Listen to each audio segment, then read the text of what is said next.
from Department of Botany. Uh, I'm here to welcome all the participants to this wonderful webinar series. Actually, this series was started in 2020 as LILIUM 2020 as a lecture series, and still it is continuing. So my duty is to welcome you all to this wonderful series. Our beloved principal, who is doing presidential address, he is our backbone of our college and backbone of our department, and he is very energetic. Uh, I welcome you, sir, Dr. Aziz sir, to this wonderful session. Next is our resource person, who is an eminent personality. Today he is going to talk about the morphological, evolutionary trends in morphological parts of plants. So it is actually a very good new topic. So is Professor Dr. Mammen Daniel sir, Professor and former Head Department and former Dean Faculty of Science, University of Baroda. Actually, he is a very apt person, very eminent person to be with us. He has 39 years of teaching experience and 49 years of research experience. Published about 180 papers in peer-reviewed journals and 18 books. And he has an expertise in the field of taxonomy, phytochemistry, etc. So, I welcome on behalf of the Department of Botany and on behalf of PSMO College, I welcome you, Dr. Mammen Daniel sir. Thank you. And to the next one, our HOD, Dr. Mustafa Anand, who is going to cast organizing committee of LILIUM 2021, and all participants on behalf of the Department of Botany and on behalf of PSMO College, I welcome you all to this wonderful series. Thank you.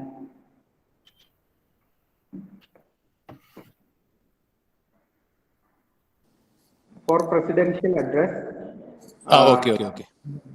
Dr. Aziz Super. Yes. Good morning, all. Most respected resource person for today's webinar, Professor Dr. former HOD, Department of Botany, and also former Dean, University Baroda, Anand, Head of the Department of Botany, Muhammad Anas, Dr. Janisha, Miss Jasila, and all other faculty of PSMO College. Other eminent personalities joined from outside, some names when they joined. Research and dear students, warm good morning to one and all. Very happy occasion. We all joined for a evolution of Angiosperm flower and floral organs. The webinar itself is in the name of a plant. Flower, we can say lily. That the Department of Botany, PSMO, started in 2020. A lecture series on 20. This year also it is continuing to LILIUM 2021. Information of others. PSMO College, Tirurangadi is an affiliated college. That college is stepping into its 54th year of existence. The college is 1 year senior to University. The college first affiliated to University of, after the beginning of University of Calicut, shifted to. The college presently offering 10 and 8 PG programs. Botany. There are 5 research centers. As principal of this college and also a botany man, I assure all of you that in the near future, Department of Botany also will be a research center. At present, research is without research, the academic program, always University Grants Commission give much importance. Hence, for the information of all participants in this webinar and to my dear students also, our department also will become a research center. And with regard to today's topic for this webinar, always it is for botany people, it is a bit controversy is there with regard to when we are discussing the origin and evolution of flower. But for others, for common flower is having so and so importance like that. When we are teaching, flower is a modified shoot. Okay, when we are saying flower is a shoot, even botany students cannot adjust that one. Okay, it is very, very such a topic from an eminent personality. Sir, I heard, okay, sir wrote a big number of books and also a researcher in taxonomy. At present, the taxonomies are getting endangered in our country. Very few. Only that presently the botany students are not taxonomy for research. That is why I use the term getting endangered. And also we are happy, University of Calicut, from where myself and Dr. Mustafa Anand completed our PhD program. Okay, giving much importance to taxonomy. I am a taxonomy man. That is my PhD is in fern taxonomy. Okay, doing some work in angiosperm taxonomy also. One PhD completed under my guideship is connected with angiosperm taxonomy. Okay, anyway, it is a nice occasion, it's a good time, and also as principal of this college, I convey my sincere thanks to you, sir. Sincere thanks to Mammen, sir, for being with us. Okay, for our young department, I would like to say, because our MSc Botany program started last year. Okay, it is a new course, new MSc Botany. There's a second year class just started only. Okay, second batch is going to be admitted. Okay, it's a new department, but my faculty members are very sincere and they are taking much effort in organizing various programs of this kind. Hence, I congratulate HOD Dr. Mustafa Anand and all other faculty members for organizing of this kind for the betterment of students. And also my sincere thanks to all of you joined here. And also once again, I thank Mammen sir for your willingness to be with us, and also sir in future also as a botany man, as a taxonomist, as a researcher, as a philosopher. Okay, in every sense, be with us, sir. Be motivate us, sir. Motivate our faculties and also students. Okay, in future also, sir, I request your cooperation and blessings. With these words, I am very happy to invite Professor Dr. Mammen Daniel, sir, for inauguration and his presentation.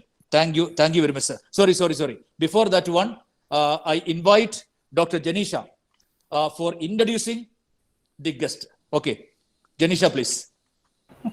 Thank you, sir. A very good morning to all.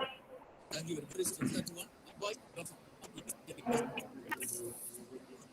It is my great pleasure to introduce our research person, Professor Dr. Mammen Daniel. Dr. Mammen Daniel is the former head and dean, Faculty of Science, MS University of Baroda. Presently, Dr. Daniel's laboratory, Baroda, research experience of 49 years and still continuing his research.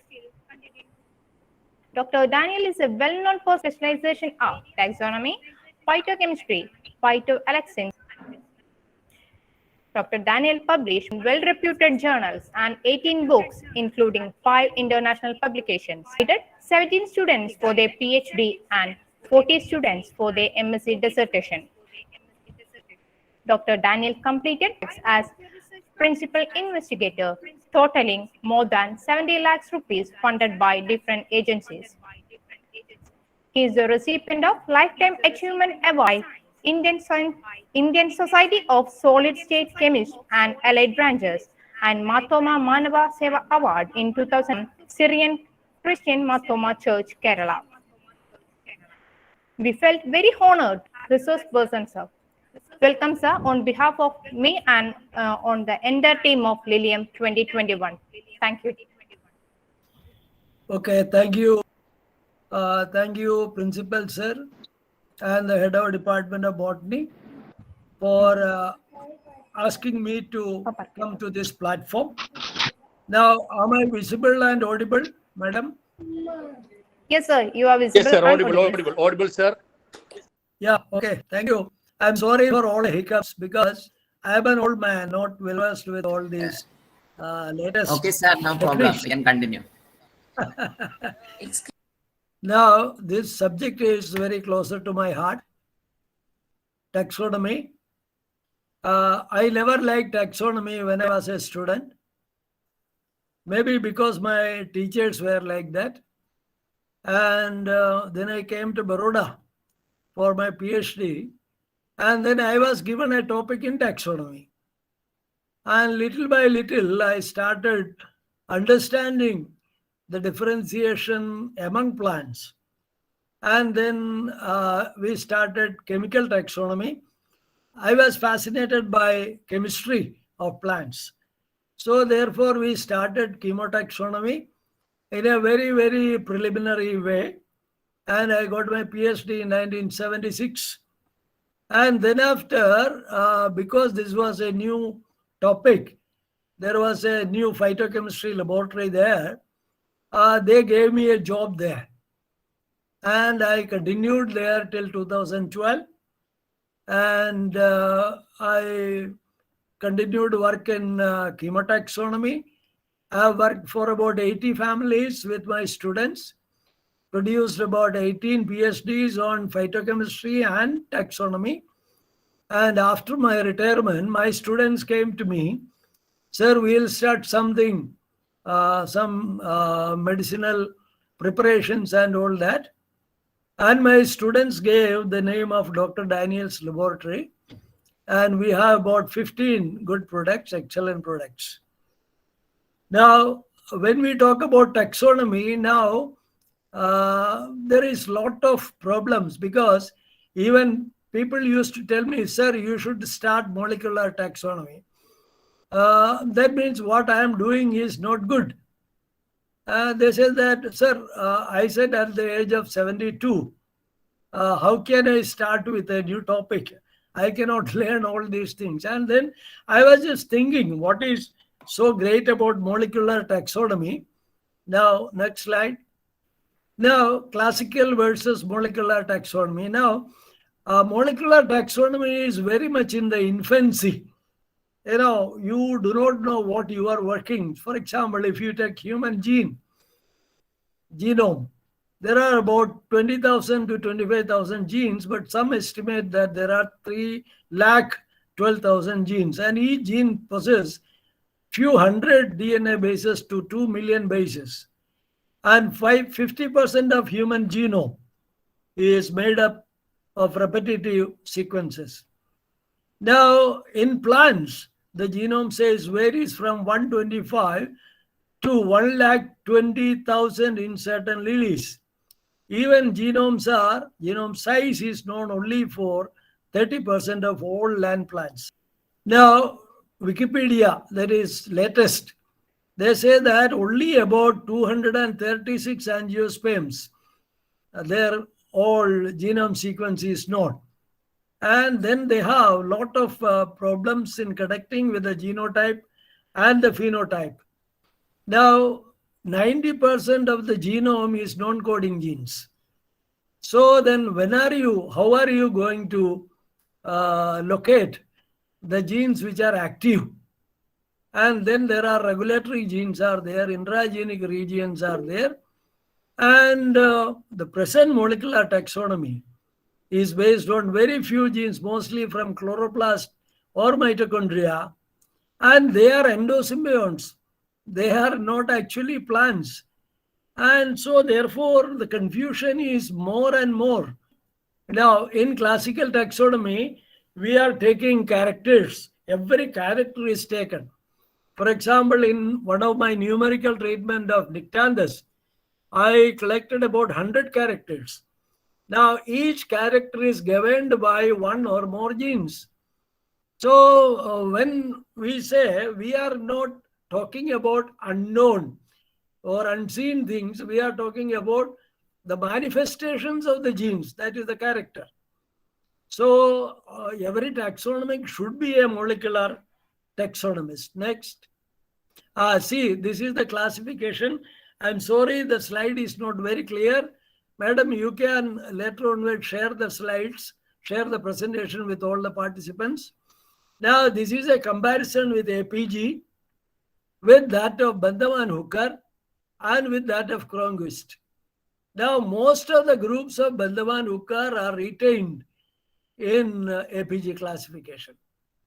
Say, so many hundreds of people spending billions of rupees, they have come out with APG classification. Still, the same outline of the classification is almost similar to that of Bandavan Hooker, who proposed it in 1867. And that also similar to that of Cronquist. Now, next. Evolution at a glance. Now you can see the plants originated before about 500 million years ago. Then different groups have been evolved. And about 130 million years ago, the Angiosperm evolved. Now, you can see a series of evolutionary trends from algae to angiosperms. Now, the basis of evolution is struggle for existence and survival of fittest. Now, as Darwin puts it, there is a very correct thing. Now, if there is no struggle, no evolution. If you are happy with your environment, you will not progress at all. So always, if you see every group of plants, they faced with a lot of problems. And because of these problems, they evolved different ways. Now, I used to wonder whether the plants are having an intelligence. So I believe that they are more intelligent than you and me. Then you just see algae. The first algae which you can remember is Chlamydomonas. Say unicellular algae. Algae was very happy, Chlamydomonas, swimming around in water and preparing their food. But then it couldn't evolve further because it has a lot of problems it faced, because there is no division of labor. One single cell has to do photosynthesis, respiration, reproduction, everything. So that is why they divided into two. Now, division in Chlamydomonas is suicidal and it dies. So you get Eudorina, Pandorina, Volvox. So from Chlamydomonas, you get different lines of evolution. That is Volvocales, Eulotricales, Cladophorales, Chetophorales, and it is from Chetophorales the land plants have evolved. Then there is problem in the water. See, in water, the light will not penetrate deeper. So in the surface, there was lot of crowding. So therefore, certain plants developed other pigments and they migrated to lower regions. That is why you get red algae and the brown algae. You have Chlamydomonas giving rise to Volvocalian line, and these are endpoint. Then some they give to Caulerpa, some they go to Eulotricales line, and some Coleochaete. And see, these are the pictures. You can see Prassiola is a multicellular algae, which is almost similar to a land plant. Then Coleochaete, it is from this group the plants are evolved. And you get brown algae and you get red algae. Next. Now, the problem with algae is that they were in water. Now, when they were in water, there was enough light. Now, when the algae saw that the land is barren, when there is plenty of light, while in water, all the algae were struggling, juggling with each other. And they saw that, how you can come to the land. So they tried with Cara. So Cara developed a group of compound called flavonoids. Now, Cara is amphibious, so part of time it is in the land, part of time it was in the water. So they developed flavonoid because they had that aromatic amino acid, phenylalanine. From phenylalanine, they deaminated one, so they got phenolic acid, and they manufactured flavonoid, the first sunscreens, and then they migrated to the land. So you can imagine a sargassum fraud-like plant material washing over the land.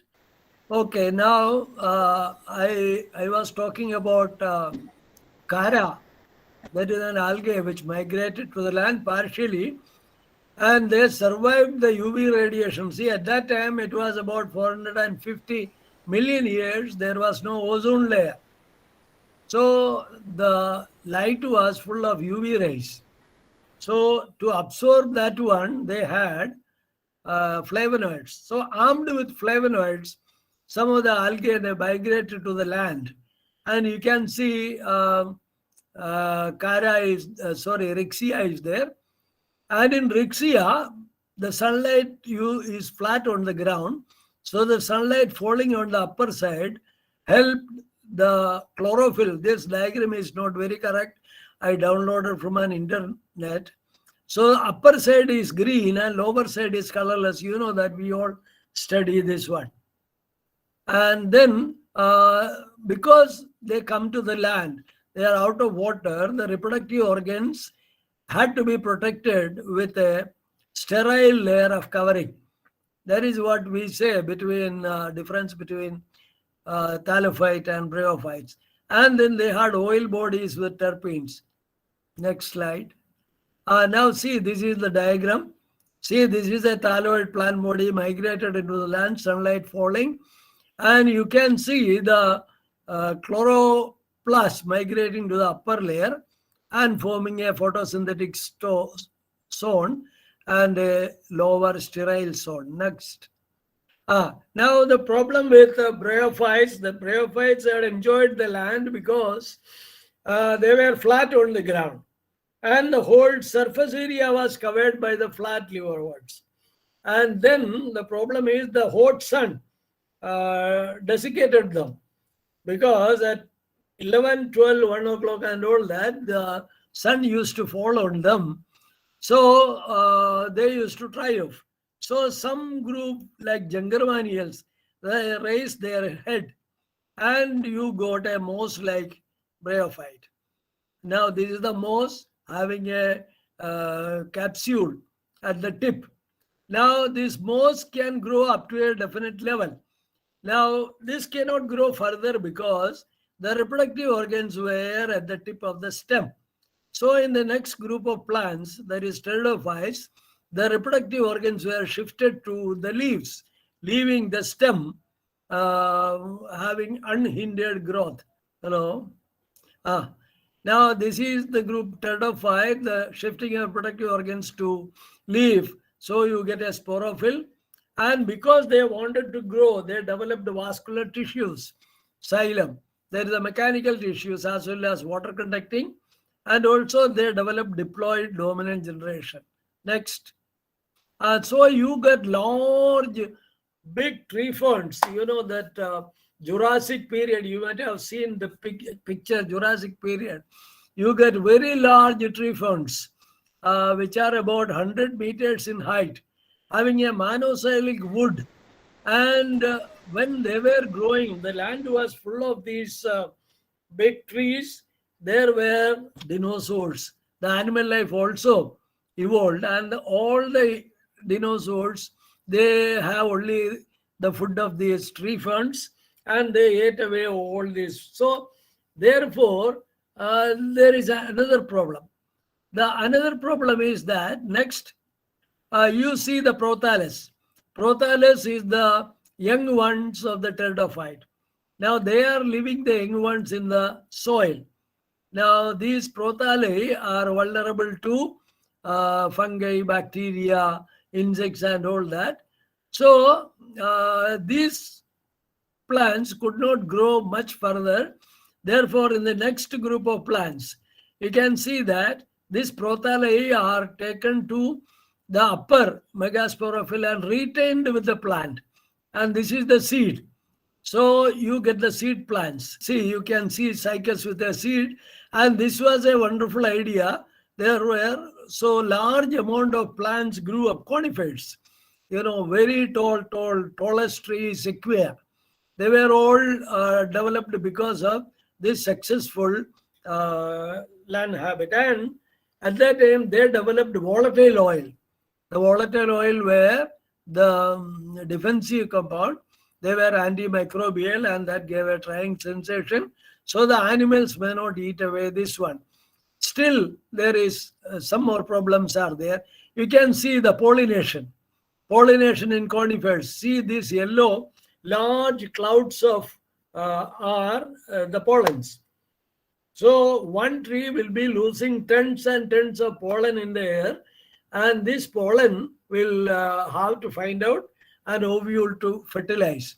So this was a colossal waste of pollen, and along with that there was warming up of the earth.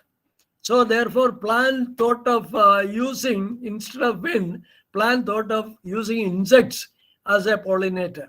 So insect will collect the pollen microspore from one plant and take it to the receptive region of another plant. So this is insect pollination or entomophily. Next. Now insects were wisest choice because they are the largest group, and 80% of the living organisms are insects. That is 5.5 million against 2 lakhs of flowering plants. And each pollinator should be specific to one plant, and their free movement of air is another advantage. Now, the insects are attracted to the pollen. Say insects are to be attracted. See, the insect will not come to the flower. The flower has to attract it. So for that, the flower became like an insect. Flower developed a shape of the insect. Flower means a particular branch. Particular branch modified itself to a structure which appeared like an insect. So an insect will come to a flower thinking that it is another insect, and it comes attracted to a flower for not for pollination, for mating. And then in this process, the pollen can be transferred. Now, this is the greatest mimicry in this living world. So that the plant prepared a particular structure called a flower, which will mimic an insect. And so they modified certain branches to resemble insect, and the leaves are modified with the same color that of the insect. So they are the petals. They were bedecked with the same flowers, and then they produce the pheromones within the flower.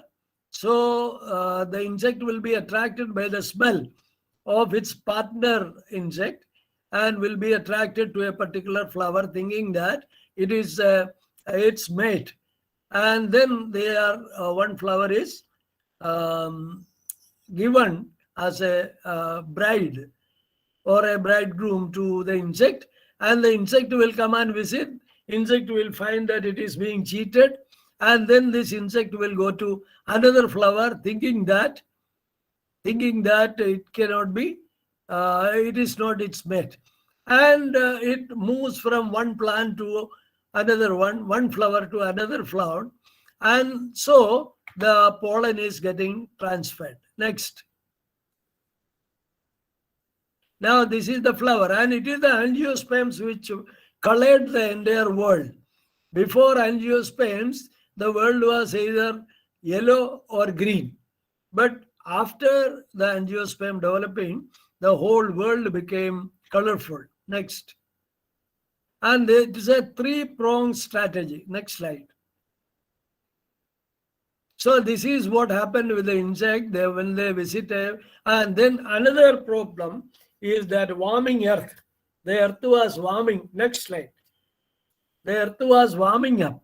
And when the earth was warming up, the water is to be lost from the plants. A hot climate will make the plant perspire. So there will be more water loss. So for loss of water from the aerial parts, the plant had to pump more water from the base to the top. So their tracheids will not suffice. So they developed vessels, bigger pipes, continuous pipes. And also they changed the phloem with sieve tubes without a nucleus, because within sieve tube, protoplasm is streaming. So a nucleus in that will be a problem there. Therefore, and you can see that this is the vessel and these are the sieve tubes. Next. Now again, another problem is that the ovules, when they are exposed to a hot climate, they dry up. And therefore, the plant encloses the ovules by folding the megasporophyll. Next. Now, by folding the megasporophyll by the midrib, then the margin is infolded and the ovules are taken in and the margins are fused. And next. Now, this is the cycus megasporophyll. This is the foldless megasporophyll. And you can see when it is folded, the ovules are brought inside and this upper portion, sterile portion, is extended. And at the tip, there is a receptive spot, that is the stigma. So you get a closed carpel of angiosperms. Next. Now, higher temperature causes the volatile oil to evaporate. And therefore, the next group of plants, there is the angiosperms. They develop defensive chemicals like alkaloids, sulfur-containing glycosides, saponins, etc. Next. And see, here, this is a protective layer. The leaves remain as they are. This is the attractive layer. There is the petal. And this is the microsporophyll. And this is the megasporophyll. And these 4 nodes. 4 internodes, they shortened. And you get a flower with a reduced thalamus. And you just see the color of the flower. Now, insects are not exactly having a sharp vision as that of us. They will be seeing a flower like this. It is a vague color. Next. And this color is produced by anthocyanins, betalains, flavonoids, and or carotenoids. Anthocyanins, you just see, anthocyanins are C15 compounds. In acidic medium, it will be red in color. Basic medium, it will be blue in color. So, same anthocyanin can produce different color depending on the pH. So, there are 3 anthocyanins are there. And you see all this flower color is because of the anthocyanins. Next. Now, all these foods color because of anthocyanins. Next. Now, in Caruambriae, that is Amaranthus vagara, in all this Bougainvillea, Amaranthus, you get a brightly colored flower. These are not due to anthocyanin, but they are due to beta-cyanins. Next. And then there are white flowers are there. There are flowers which are opening in the night. Now, for them, there should be UV absorbing colors, and they are flavones and flavonoids. And these flavones and flavonoids are responsible for white, ivory, or cream color, or albino color. They add to the body of the color. And they are UV sensitive. So, in the night also, they are visible. These are flavones and flavonoids. And this is your jasmine, white, they contain flavonoids. Coffee, they contain flavonoids. Cestrum flower, Ratkirani. And then chalcones and aurones are other pigments. You can see Butea, they contain chalcone. Ulex contain chalcone. Helichrysum, Andiurinum, all of them, they contain aurones. Next. Now, this is Butea, this is Ulex, this is Helichrysum. This is antirrhinum. All of them contain different types of orones. Then carotenoids. Carotenoids are also used in coloring certain flowers. Now, in many of the asteraceae, chrysanthemums, and you just see narcissus, nargis. Narcissus is the source of maximum carotenoids in plants. Next. Now, this is narcissus. Very, very beautiful flower. This color, there are different colors are there in different species of narcissus is due to carotenoid. Marigold, Tajita, this due to carotenoids. Then the next is fragrances. How does a flower attract an insect? Because the flower produces pheromones. Pheromones are sex hormones of insects. Now, the plant might have done a thorough research, and you can see the fragrance contain about 1,700 individual compounds, and different type of compounds are there in this volatile oils, monosesquiterpene and all of them. And every plant will contain 20 to 25 independent compounds. Now, different insects are having different pheromones, and you can see that they are present in different plants. Next. Now, insects, they have sensors. In the third flagellum of antenna, they have sensilla. And these sensilla have 2 to 5 olfactory receptor neurons. That is why the insect can get that particular smell and get attracted to a flower. Next. Now, sometimes the insects, they go disappointed after visiting a flower. So to give them something to eat, the plant produces nectar. Nectar contains 3 particular sugars, glucose, sucrose, and fructose. The most tasty, sweet nectar contains fructose. Least tasty nectar contains glucose. And then there are taste modifiers are there. Tobacco nectar contains nicotine. So you get a little bit of narcotic activity. Then neem nectar contains limonoids, bitter principles. Then cruciferous nectar contains sulfur compound. So depending on the taste of the visitor, the plant modified their nectar also. So that nectar specificity is there. So pollinator specificity is there. See, nectar is in the beginning of evolution, the petals modified to spurs. So spurs are there in Violaceae, Balsamineaceae, Tropiolaceae. Then they developed a disc in Disciflorae. Then petal fused and store nectar, and that is in Gamopetalae. And then there are extrafloral nectaries, and they produce nectar, and the ants and many other insects come for this nectar, and they act as bodyguards. You can see many of the trees contain large amount of ants, and it is because these ants will not allow the other animals to attack this particular plant. Now, this is a bird coming to a flower. Tropiolum, there is a nectary. There is this one. Then this is viola. Viola, there is a spire. This also is a spur. And this is extrafloral nectary.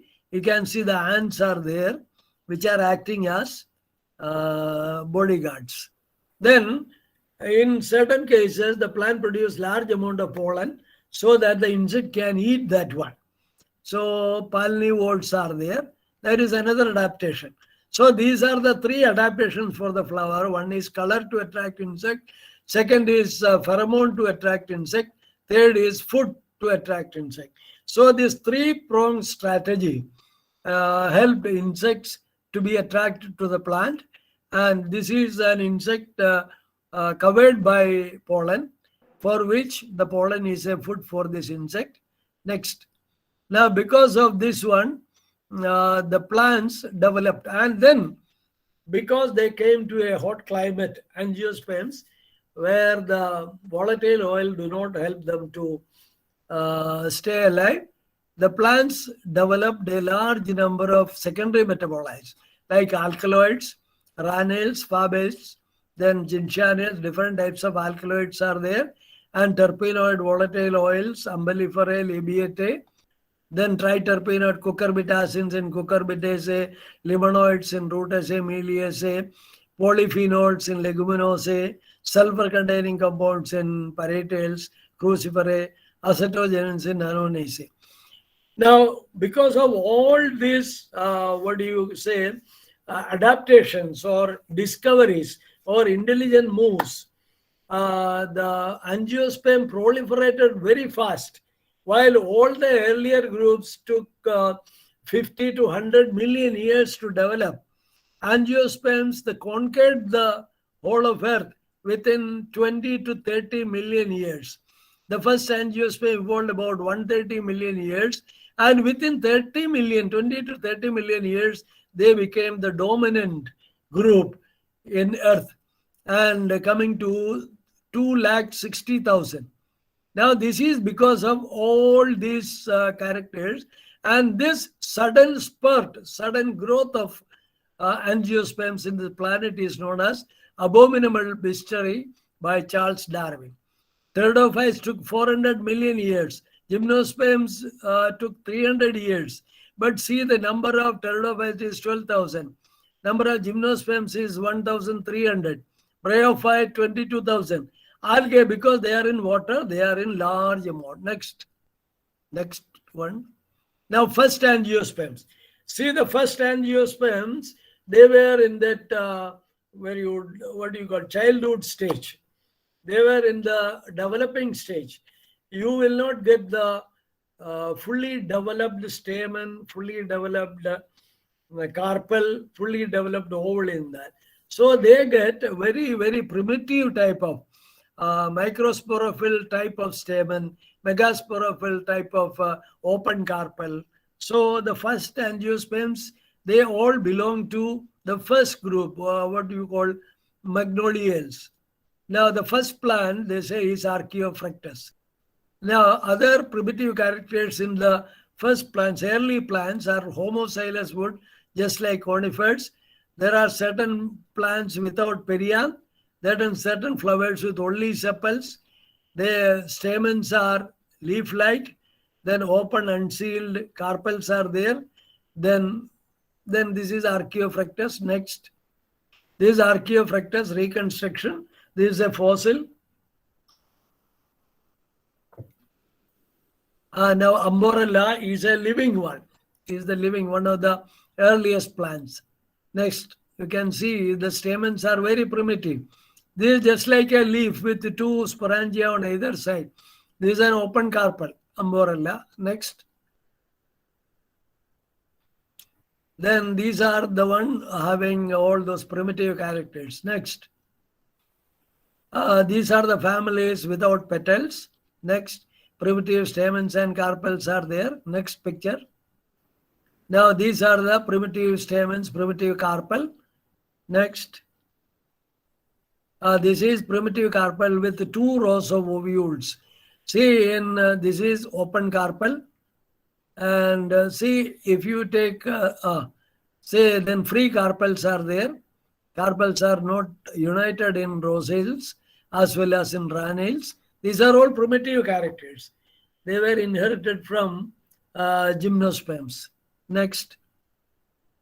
Evolution in other morphological. See, the trees are primitive because they will take many, many years and there is lot of biomass and the number of fruits produced are very less. So from trees, you get the herbs evolved by a process known as neoteny. And from herbs, you get climbers, which is a further advanced character, so that with minimum input, they can go to the tops of other trees. Then epiphytes and parasites are other evolutionary characters. Then see, these are many carpels and many seeds. That is a very primitive character. From there, you get the most advanced composite will be having one flower with one ovule. So I used to say that the concept of family planning is with the plants. And you know that earlier families, they had many children and they had a lot of problems. So people reduced their children. There's the family planning. Hum do, hamare do. And now hum do, hamare one. and this is the most advanced composite flower. Next. Now, fusion of carpel. Fusion of open carpel will give you a parietal placentation. So you have parietals with parietal placentation. Fusion of closed carpel will give bicarpellary or tricarpellary ones with axial placentation. These are advanced characters. Then evolution of placentation, you get multicarpellary one. And from there, these cross walls dissolve. You get free central placentation. From there, the central placenta got reduced and you get a basal placentation. This is the most evolved one. Now, superior ovary. Now, superior ovary had a problem because the fruit was exposed. So, therefore, the plant developed disc to protect the ovary. So, you get a disky flora. But then the thalamus caved in to get a cup-shaped thalamus in which the carpels are protected. And the thalamus fused with the ovary and you get an inferior ovary. So this is thalamiflorae, disciflorae, bicarpellate, and disciflorae is this one. Then rosaceae, you get all caliciflorae. Now see, this is in obliplostaminous condition in geranials. It evolved from three whorls of stamen by suppression of the outer wall. And in that, one more whorl is suppressed and you get that of now reduction in stamens. See if, what happened? If you have a better pollination mechanism, you do not need many stamen. So there is a reduction of stamens to 5, then to 4, then didynamas, then a single stamen in canna, then half anther in canna. And then there is fusion of stamens are there. Next. There you get monadelphous condition, diadelphous condition, polyadelphous condition, then divergent stamens. These are all typical of certain families. Divergent you get in Acanthaceae, distractile you get also in Bignoniaceae. Then you get poricidal dehiscence in certain groups, valvular dehiscence in Lauraceae. And then this is the highly evolved pollination mechanism, that is pollinia. Then zygomorphy. See, the flower has to imitate the insect so that the insect will be attracted to the flower. So this is a regular flower and you get polygalaceae having a zygomorphic flower in which 2 sepals and 3 petals are, and 2 sepals and 3 petals are there. Then the spur makes Tropiolaceae flower zygomorphic, and Fabaceae there is a vexillium is there, and Lamiaceae bilabiate corolla is there.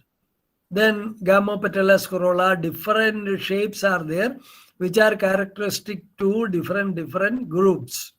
All these are adaptations to attract different insects. Next. Then inflorescence, this is the most primitive one. Raceme is the most primitive because many insects are needed to pollinate at all the flowers. So therefore, cyme, clustering of flower, was another one, another way of bringing the flowers together. And in spike, they reduce the pedicel, and then in spadix, it is a sessile flower. So the flowers are brought together in corymb by having all different pedicel length. And this problem is solved in umbel, and this is further modified to head type of inflorescence. So you can see there's a gradual evolution in inflorescence types also. Then the fruits. Fleshy fruits are seen in primitive angiosperm.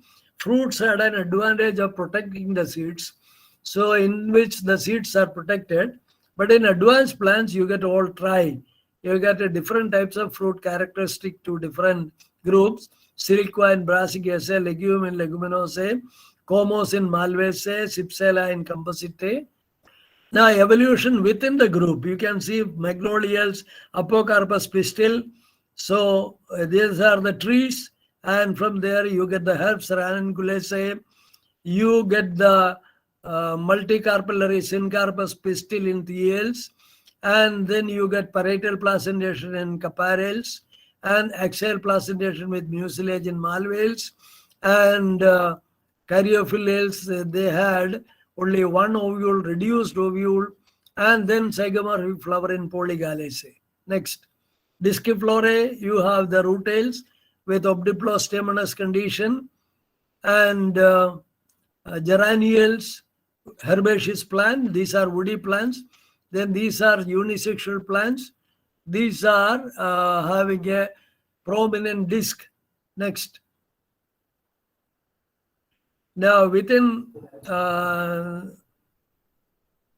Caliciflorae, fabales are the biggest group, and they are developing single carpal 10 stamen, myrtles with many stamen, passiflorales with a gynandrophore, and umbellales is the most advanced one, having 2 carpels and inferior ovary.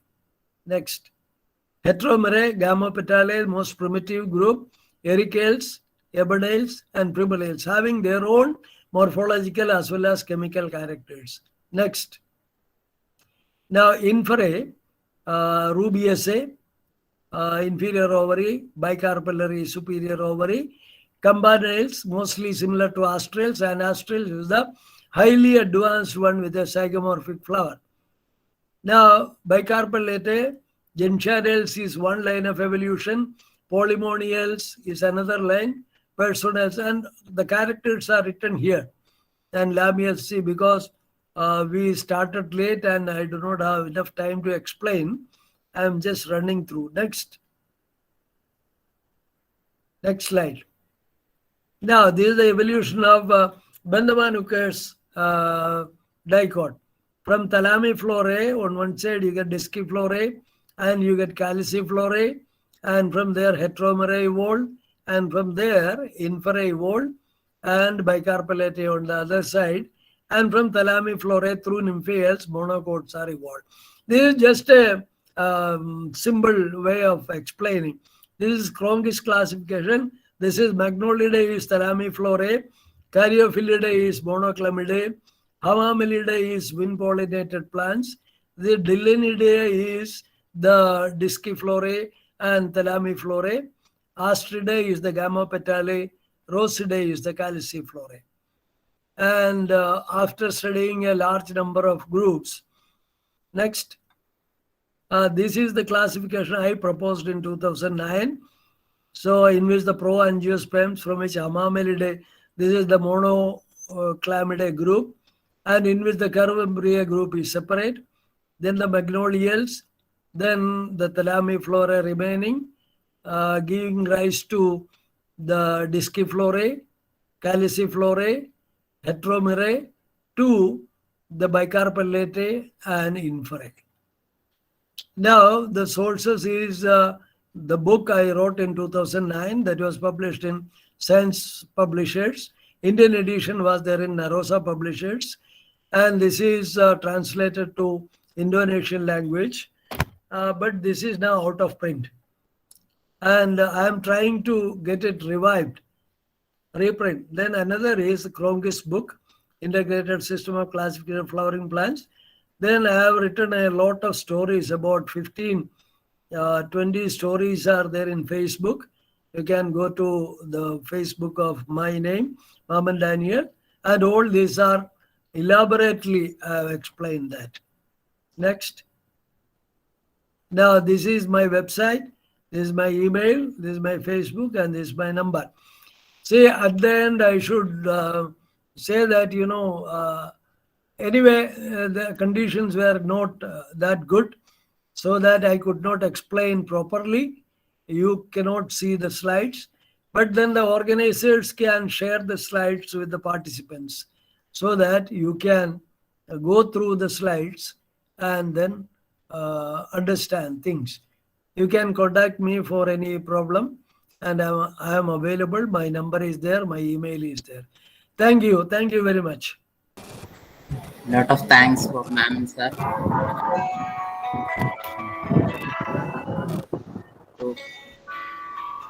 you. Then thanks for Can I ask one question? Yeah, sure.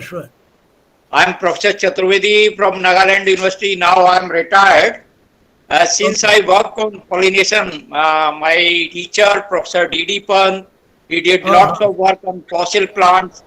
So I wanted to know, and we have published some papers on evolution of pollination also.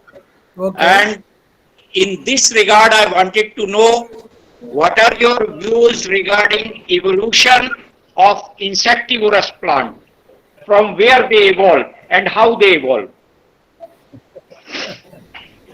Well, sir, I beg your pardon. I don't know much about these things.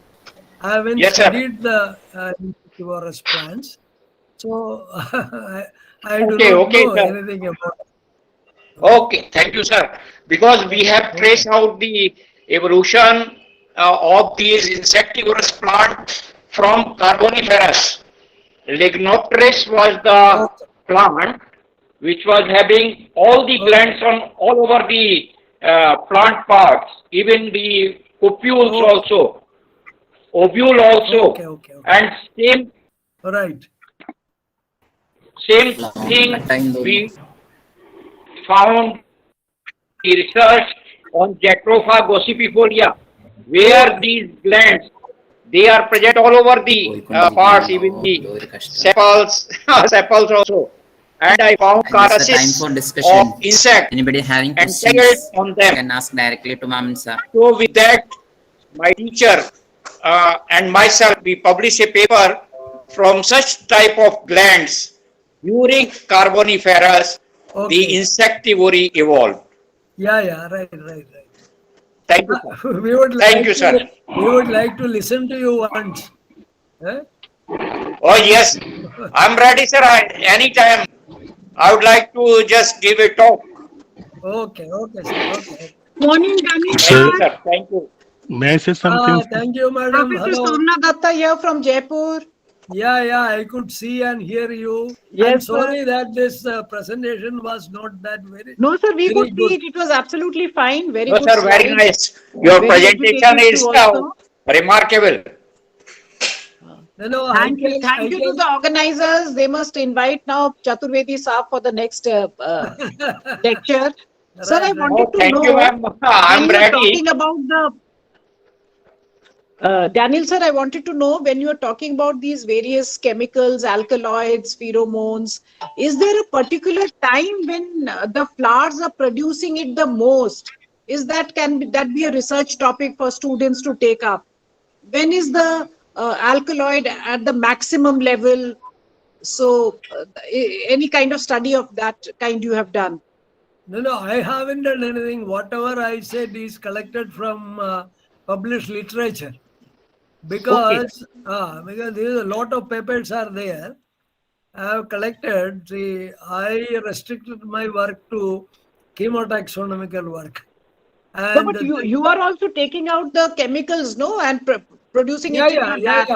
But so no, you must be knowing when is the maximum amount you can produce from which plant part. That is also. There are a lot of studies on seasonal and geographical variations of alkaloids are there, then terpenoids are there. That studies are there. So that vary with the individual and locality. That is there. That I can explain. Thank you, sir. Thank you. Okay. So may I say something? Sir, good afternoon, sir. Sir, could you explain the Liliaceae evolution, that is particularly of Melandiaceae, subfamily Melandiaceae, like that? Because that is a topic of interest among taxonomists, and there are a lot of controversies there. So, could you share your views regarding that, sir, the evolution in Liliaceae? See, I am not an expert in these small groups. Small groups means I never worked on Liliaceae and all that, so I do not know. Nobody from my group worked on that.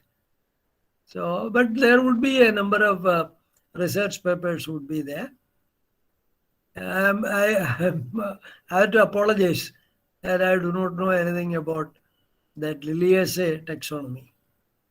I am talking about general classifications, evolution of plants. Sir, may I say Okay, sir. something? Okay. Yes, you can get a lot of literature. Hello. So just Mhm. go Google search, and you can find it from there. So thank you very Okay, much, ma'am. sir, Thank you. Dr. Sir, thank you, ma'am. Professor Daniel. I'm Dr. Sanjeev Pandey from Asansol, West Bengal. Okay. So I used to follow you in Facebook. From there, I came to know about this webinar. So during the talk, you were many a times you were saying that plants thought to evolve. How do plants think? There is one intricate question coming in my Now, mind. How do it is plants think about evolving? Where does that thought comes from? Where is the brain residing in the plant? Therefrom, they can. so in one of my first slide, I explained that we do not know how this plant got the idea, whether some creator gave it the idea or some environment gave it the idea. And there are reports in which the plant have brains, plant can think, plant can react, and a number of papers are there. I can send you some references that there is a definite brain in plant. Yeah. Yeah. And we know very little about plants, but then this intelligent way, Yeah, you know, plants do talk among themselves, just yeah, like that is they there. do quorum So, sensing of some so kind. then our JC boss, if he would have been here, he said, I know that there is a soul in plants. And actually, you see different groups evolved individually. And how does a plant know that it should produce an insect-like flower? Eh? Exactly. And Interesting. you have seen different groups. From algae, it came to the land. Then I mean, the who told? thought could have been gone to a different direction, but it was very much specific that the flower should be in this way so that the Yeah, insect could be attracted. So right, this right, is right. I mean, very complicated thinking was going on in the plants in some way. Yeah, yeah. Some people say that Bhagwan ne unko bataya, and you, Ultimately, you have to go there when you I don't have don't any understand. explanation. You do not know anything about the plants are so mysterious. Exactly. And you can talk to them and you can feel them. And I heard a voice clip in which you connect it to a particular plant and there is a music coming out of it. I don't know why. Wavelength, kind of a synchronous wavelength, na? Yeah, right. Sajid sir, there was a paper last week in Nature Plants that is the paper stating that plants can communicate to in between that is to the next plant through RNA. Yeah, that They are happens. That is their way of survival. Sometimes when you sow many seeds together, they grow. But when you sow a single seed, sometimes it does not grow because it may be the chance of survival that when they all of them will be growing, there will be there is more chance of them to survive. Maybe like that. Some Yeah, signaling, some kind of signaling might be going on. they will be secreting some chemicals, allylochemics. That also would be there. There are many things are there. We do not know anything about plants, even though we say that we can Exactly, do sir. everything.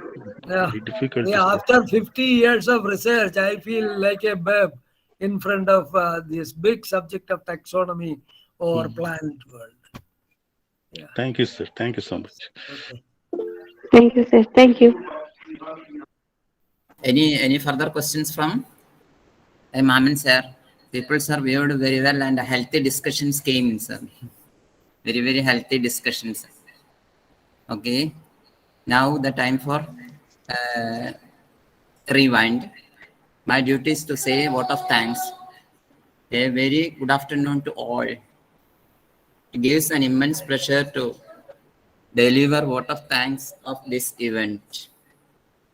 On behalf of my colleagues and the entire community, I spread my great sincere thanks to our most respected chief guest, Professor Mammen Daniel, former head of the Department of Botany and Dean of Science of MS University of Baroda, who gave his valuable time from his busy schedule.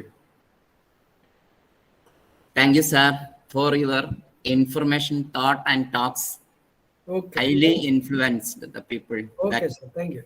Okay. And also highly informative and knowledgeable to those who are interested in botany. Then I express my hearty thanks to our Honorable Principal Dr. K. Assis for his great support and inspiration behind this program. Again, further a big thanks to my colleagues, Mrs. Jasila, Muhammad Anas, Dr. Janisha, Dr. Sinisha, and Dr. Shalimol for your cooperation and efforts taken to this program. Again, I mention my gratitude to all participants because they have made this program very great success. Once again to all, thank you. Okay, Thank then. you to the organizers. Okay. Thank you, Professor Daniel. Thank you for all. Thank you. Thank you. Okay, then. Thank you, sir. Okay, Thank welcome. you Very much.